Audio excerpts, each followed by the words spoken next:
মোৰ second video এইটো YouTube চেনেলত আশা কৰোঁ আপোনালোকে মোৰ প্ৰথম ইন্ট্ৰোডাক্টৰী ভিডিওটো চাইছে যদি চোৱা নাই এইটো ইউটিউব চেনেলৰ লিংকতে থাকিব আপোনালোকে এইটো ভিডিও চাই ল'ব লাষ্ট ভিডিওটোত কোৱাৰ দৰে মই মেইনলি ক্লাছ 11ৰ ষ্টুডেণ্টবোৰৰ বাবে এইবোৰ ভিডিও বনাইছোঁ এইটো সিৰিজ ষ্টাৰ্ট কৰিছোঁ আৰু তাৰে ভিতৰত মই ফিজিক্স সাবজেক্টটোৰ বিষয়ে পঢ়াম যেহেতু মই বেসিক্যালি ফিজিক্স ব্যাকগ্ৰাউণ্ডৰ হয়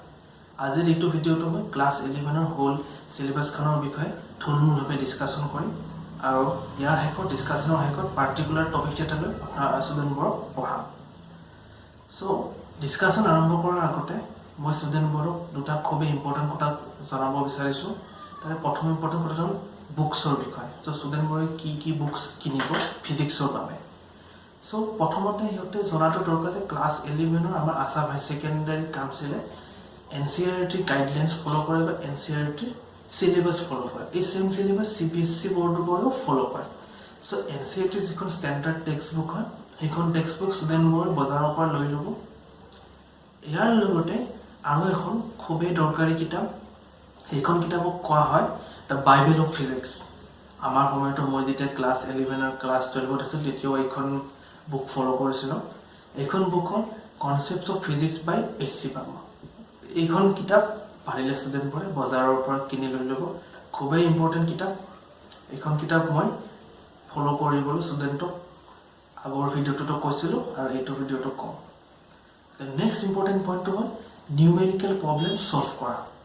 so physics or conception বোৰ clear কৰিবলৈ লগা হলে student বোৰ numerical problem solve কৰিব লাগিব আৰু ইহঁতে যিমানে বেছি numerical problem solve কৰিব সিমানে হেতৰ conception বোৰ clear হৈ গৈ থাকিব so ময়ো পাৰিলে মোৰ ডিসকাশনত দুই তিনিটা নিউমেৰিকেলছ ইনক্লুড কৰিব চেষ্টা কৰোঁ বেছিভাগ নিউমেৰিকেলছ মই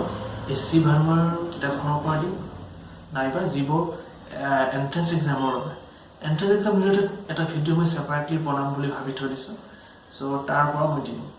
এই নিউমেৰিকেল প্ৰবলেমছ বোৰ খুবেই দৰকাৰী সো এই দুটা পইণ্ট ষ্টুডেণ্টবোৰে মনত ৰখাটো দৰকাৰ এতিয়া আমি আমাৰ ডিসকাশন ষ্টাৰ্ট কৰিম সো এতিয়া আমি ডিসকাশন ষ্টাৰ্ট কৰো আহক এই মই ক্লাছ 11ৰ ফিজিক্সৰ সিলেবাসটো লিখি লৈছো এখন পেজত এই সিলেবাসৰ প্ৰথম ইউনিটটো আপোনালোকৰ আছিল physical world and measurement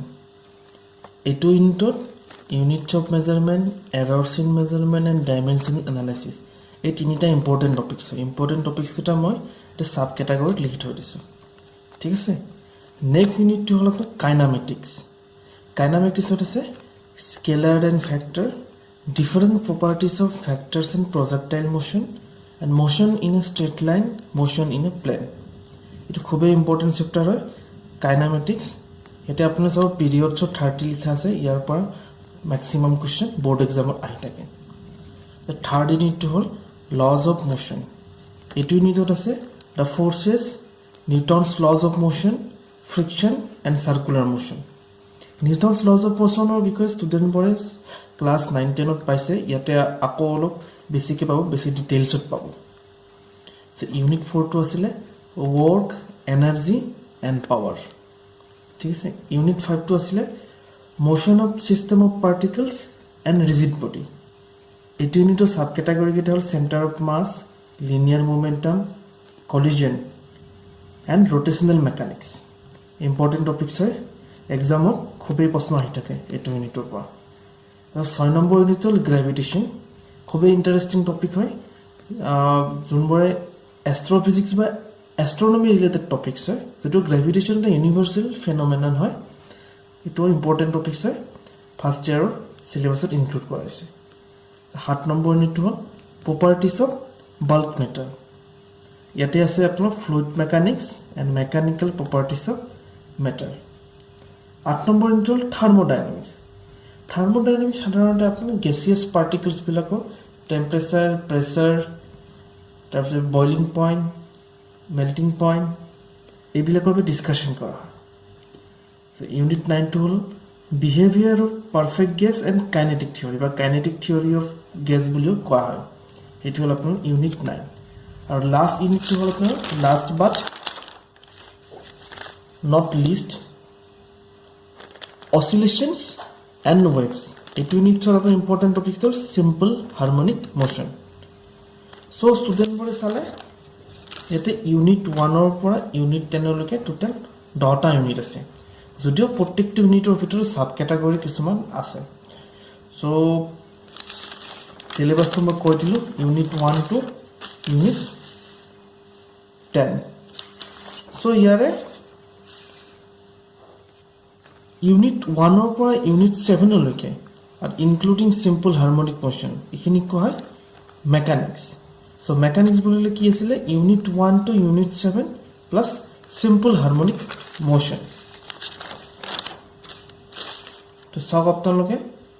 unit 1 ৰ পৰা ইউনিট 7 লৈকে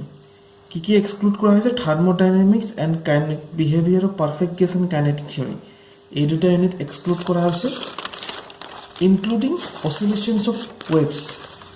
এইটো ইউনিট এক্সক্লুড কৰা হৈছে তাৰ বাহিৰে বাকি যিমান কেইটা ইউনিট আছে গোটেইখিনি হ'ল মেকানিক্স সো ফার্স্ট ইয়ার সিলেবাসৰ मैक्सिमम पोर्शन अपना मैकेनिक्स पोर्शन है first year physics syllabus so ये क्या मैकेनिक्स कय बहुते अपना सुधिब मैकेनिक्स की बस्तु ये mechanics okay so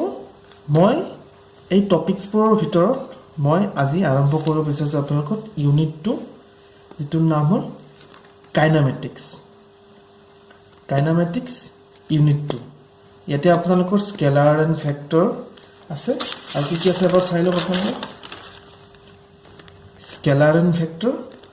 different properties of vectors and projectile motion and motion in a straight line motion in a plane আমি স্কেলার এন্ড ফ্যাক্টৰৰ পৰা স্টাৰ্ট কৰোঁ ওকে এটা মই লিখিলো যে এসসি বৰ্মা চেপ্টাৰ 2 প্ৰথম ভিডিওটোত মই কৈছিলে মই বেছিভাগ মোৰ ফিজিক্স সিলেবাসখন এসসি বৰ্মাৰ পৰা ফলো কৰিম আপোনালোকে এসসি বৰ্মা চেপ্টাৰ 2 টো চালে এখিনি পাই যাব তাতে একি হেডলাইন টো একি দিয়া আছে physics and mathematics means mathematics is the backbone of physics mathematics নোহোৱাকৈ ফিজিক্সৰ আমি বহু ক্যালকুলেশন কৰিব নোৱাৰো সো কিছু ম্যাথমেটিক্সৰ দৰকাৰ হয় হেতু ইউনিট 2 কাইনেমেটিক্সৰ লগতে ইনক্লুডেড হৈ আছে সো এখিনি আমি আজি প্ৰথমতে ডিসকাস কৰিম ওকে প্ৰথমতে আপোনালোকে জানি থবল what is kinematics Kinematics is a branch of physics which deals with the motion of point, bodies and system of bodies. That means by kinematics se ki kore kinematics e particular motion or bikhoy koy particular kiman begot goi ase kiman velocity goi ase particular speed kiman particular rest ot ase na motion ot ase hekhini kotha kinematics e koy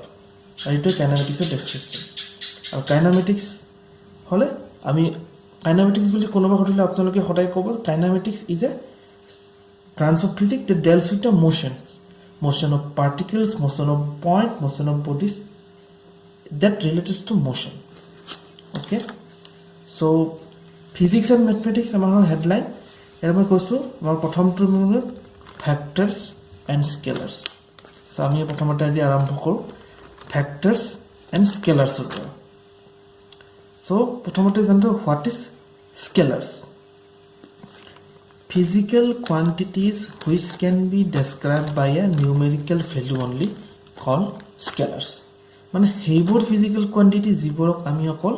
numerical value দ্বাৰা describe কৰিব পাৰো বা বুজাব পাৰো হেইবোৰ quantity কোৱা হয় scalar quantity. Example হৈছে আপোনালোকৰ mass.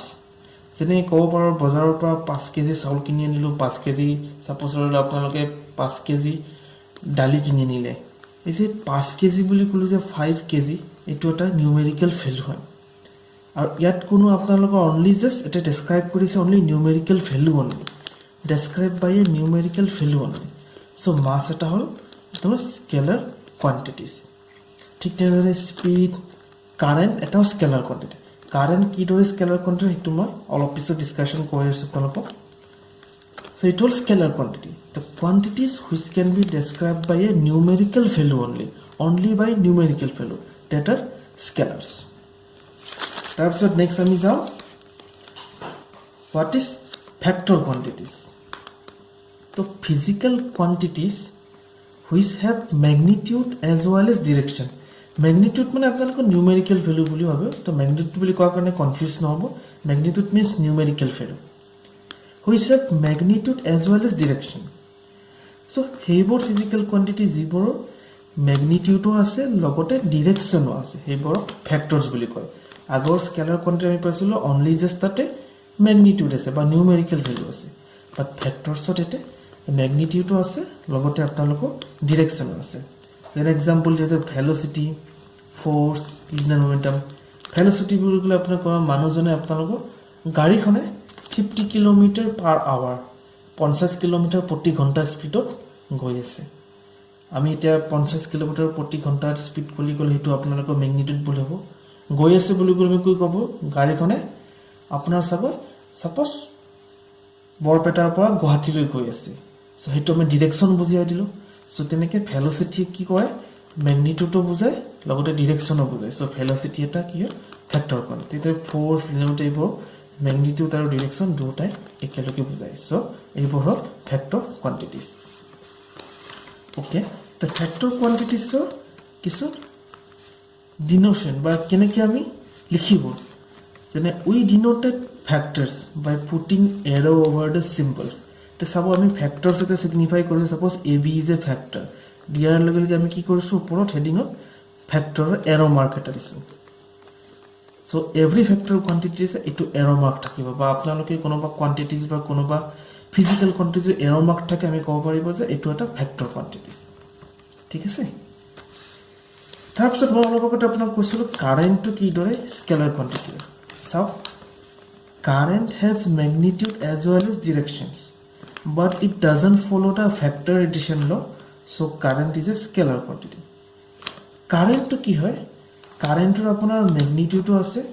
যেনেকৈ আমি ক'ব কাৰেণ্টৰ ইউনিট এম্পিয়াৰ হয় সো আমি ক'ব কাৰেণ্ট 5 এম্পিয়াৰ কাৰেণ্ট গৈছে 2 এম্পিয়াৰ কাৰেণ্ট গৈছে সো আমি ক'ব কাৰেণ্ট এটা মেগনিটিউড আছে ঠিক আছে প্লাছ লগতে কাৰেণ্টৰ ডিৰেকশ্যনো আছে আপুনি কাৰেণ্টৰ ৱায়াৰবোৰ দেখিছে ৱায়াৰবোৰ ঠিক তেনেকৈ চিমেট্ৰিকেলি প্লেচ কৰা থাকে আমাৰ চাৰ্কিট বৰ্ডৰ লগত সো ক'ব পাৰোঁ তাৰপৰা কাৰেণ্টৰ ডিৰেকশ্যনো আছে সো কাৰেণ্টৰ মেগনিটিউডো আছে কাৰেণ্টৰ ডিৰেকশ্যনো আছে কিন্তু কি হ'ল কথাটো মেইন কথা কাৰেণ্টে ফেক্টৰ এডিশ্যন ল ফ'ল' নকৰে ফেক্টৰ এডিশ্যন লৰ কথা মই নেক্সট এটা অলপ পিছত ডিছকাশ্যন কৰি আছোঁ সেইকাৰণে কাৰেণ্টক কি বুলি কয় স্কেলাৰ কোৱান্টিটি ঠিক আছে এইখিনি clear vectors and scalars next হ'ল ইকুৱেলিটি অফ ফেক্টৰছ মানে দুটা ভেক্টৰছ আমি কেতিয়া ইকুৱেল বুলি ক'ব পাৰোঁ two vectors are equal if their magnitudes and directions are same অৰ্থাৎ দুটা ভেক্টৰৰ যদি আপোনাৰ মেগনিটিউড আৰু ডিৰেকশ্যন দুটাই সেম হয় তেতিয়াহ'লে আমি সেই দুটা ভেক্টৰক ইকুৱেল ভেক্টৰ বুলি কওঁ যেনে আমি মেথমেটিকেলত এক্সপ্ৰেছ কৰিছোঁ এ এণ্ড বি দুটা ভেক্টৰ হয় দুটাৰে মেগনিটিউড আৰু ডিৰেকশ্যন সেম হয় তেনে এ ইজ ইকুৱেল টু বি ক'ব পাৰোঁ ঠিক আছে এতিয়া আমি ভেক্টৰৰ কিছু ৰুল জানো আহক ভেক্টৰৰ ৰুল এটা এডিশ্যন অফ ভেক্টৰ আমি কিদৰে এডিশ্যন কৰোঁ ভেক্টৰ এডিশ্যনৰ মেইনলি আপোনাৰ দুটা ৰুল আছে এটা হ'ল আপোনাৰ ট্ৰাইংগল ল আৰু এটা হ'ল পেৰেলগ্ৰাম ল ঠিক আছে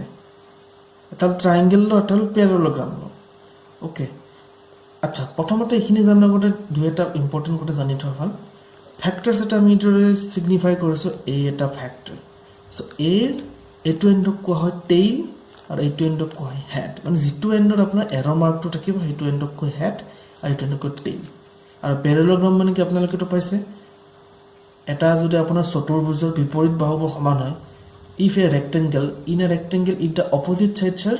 parallel or equal if parallel then it is called parallelogram so opposite sides are parallel then it is called parallelogram so first of all triangle law to bujo how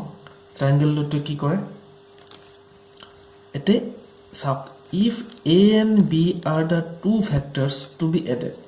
to a eta factor dia ase b eta factor dia ase ami factor duta ki koribo lage add addition koribo lage which the tail of b coincides with the head of a eta sab apnaloke tail of B এইটো এণ্ডক কি বুলি কয় B ভেক্টৰৰ tail আৰু এ ভেক্টৰৰ এইটো এণ্ডক কয় head যদি tail আৰু হেড কোইনচাইডছ হয় তেতিয়াহে আমি ট্ৰাইংগল লটো এপ্লাই কৰিব পাৰোঁ আৰু তেতিয়া ট্ৰাইংগল ল মতে এনেকৈ যদি এ ভেক্টৰ এটা থাকে বি ভেক্টৰটো থাকে এ ভেক্টৰৰ হেডটো বি ভেক্টৰৰ টেইলৰ লগত কোইনচাইড হৈছে তে ৰিজাল্টেণ্ট ভেক্টৰটো হ'ল এ প্লাছ বি এইটোৱে হ'ল আপোনাৰ triangular law of factor addition ঠিক আছে এইটো হ'ল ট্ৰাইংগুলাৰ ল যাক আমি এ প্লাছ বি বুলি কৈছোঁ সো আজিলৈকে আমি ট্ৰায়াঙ্গল ল অফ ফেক্টৰছলৈকে পঢ়িলোঁ নেক্সট ক্লাছত আমি পেৰালোগ্ৰাম ল অফ ফেক্টৰটো ডিছকাছ কৰিম ঠিক আছে সো মই ষ্টুডেণ্টবোৰক এডভাইচ কৰিম সিহঁতে প্ৰথমতে গোটেই হোল চিলেবাছটো ক্লাছ 11ৰ হোল চিলেবাছটো সিহঁতে এবাৰ চাই লওক তাৰপিছত আজি মই যি পঢ়ালোঁ কাইনেমেটিক্সৰ vectors and scalars equality of vectors addition of vectors এইখিনি অলপ চাই লওক আৰু কিবা কনফিউজন থাকিলে কমেণ্ট ছেকশ্যনত কমেণ্ট কৰি দিব বা মই ইমেইল আইডি দি দিম মোক মেইল কৰি দিব ঠিক আছে আজিলৈ এইখিনিয়ে